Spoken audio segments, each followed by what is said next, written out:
this lesson, we are going to discuss making a graph from a set of data. Now, we had a little trouble with this in our pre-test. Hopefully this will clarify a lot of things up.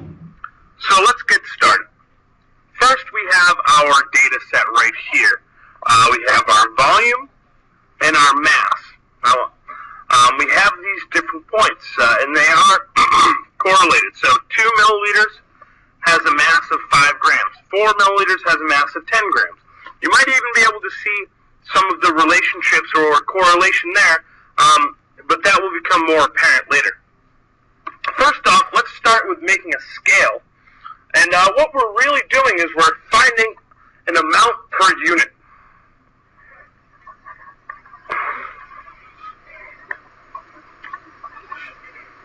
Essentially an amount per box. So we look at our data, and our x-axis and our y-axis, we have to figure out which one's going to go where. Now, in this case, our volume is our independent variable, and our mass is our dependent variable. So you want to write that down here. So we're going to have our volume on our x-axis and our mass on our y-axis. So I don't want to jump ahead, but if you look down here, it's important that we have units and labels. So we have our mass, and it's important to write what unit that is. We have to know if it's in grams or kilograms. There's a big difference. Normally you want to write that in parentheses next to the axis title. And volume is in milliliters. So let's do our volume first. So our x-axis, we need to figure out what increments are. So to do that, we have to count the number of boxes that we have here on our x-axis. We have 1, 2, 3, 4, 5, 6, 7, 8 boxes in our x-axis. So if we want to find our unit per box, well, we look over here and we have a range of 12 milliliters. That's our largest volume. So we have 12 milliliters per 8 boxes, and that's equal to 1.5 milliliters per box. Now, it's fine to do that scale, so every point on the x-axis, every line would represent 1.5 milliliters. Sometimes we don't like to do that because half might be difficult for what we're doing, but what you can do is you can always round up. Rounding up will work. And if you get a very small decimal, that would help too. Round up will make sure you fit all your data. So let's round up to 2. So each box is going to be 2 on the x-axis. So this line will be 2, and we'll have 4, 6, 8, 10, 12, 14, 16. Now let's do it for our y-axis. Now, we have 30 grams as our largest data point. And we also have 1, 2, 3, 4, 5, 6, 7, 8 boxes. And that we get 3.75 grams per box. And we'll round to 4.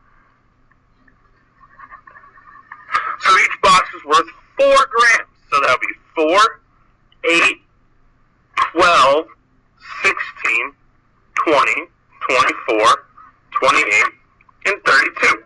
So now we're about ready. So we have our appropriate scale, and we're going to be able to fit every single point. Let's just make sure.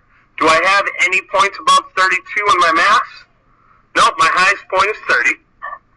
And do I have any volumes over 16? Nope, my highest volume is 12. So now I'm good. Let's make sure my units and labels are correct. So I have volume, milliliters on my x-axis, mass in grams on my y-axis. Good. Now I'm ready to plot my points. Let's take each point individually and check them off. So if I have a volume of 2, my mass is 5.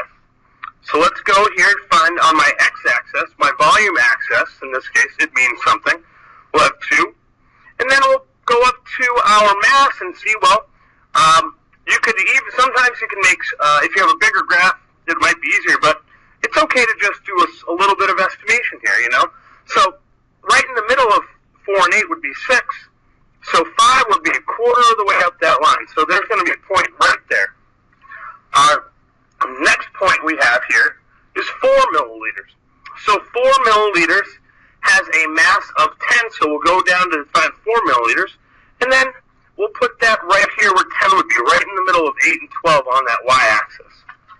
Check that point off. 6 and 15. Now that's going to be closer up to the 16. 10 and 25. That's going to be right. The 25 is going to be a quarter of the way up from the 24. And lastly, we have 12 and 30. 30 is going to be halfway in between. So now we have a nice set of data graph. I do want to ask this question: is 0, 0 appropriate all the time? You need to think about this and consider the nature of the data that you're doing. Now, in this case, if 0 mass has 0 volume. So yes, in this case, we do plot point 0, 0. Not all the time, and I'll write 0 down there as well. So now I'm going to do my line of best fit. Now, this is a direct relationship, so we know we are going to use our line of best fit. We know if we have more volume, we're also going to increase our mass. So, yes, we're going to do a line of best fit here, and what you want to do is you want to use a ruler, and that will help you do your line of best fit, and that's just the point that the line that best represents this set of data. So you want to it doesn't necessarily have to go through all the points, but it's the one that minimizes the distance between all the points in the line of best fit. Sometimes the line of best fit might not even go through any of the points, but in this case, I have a pretty good set of data, and it does, so let's do my line of best fit starting at 0, 0 and going all the way through. So, this is a great example of a graph, and we're going to be doing this a lot throughout the year, so it is important, and you're going to do it in math as well.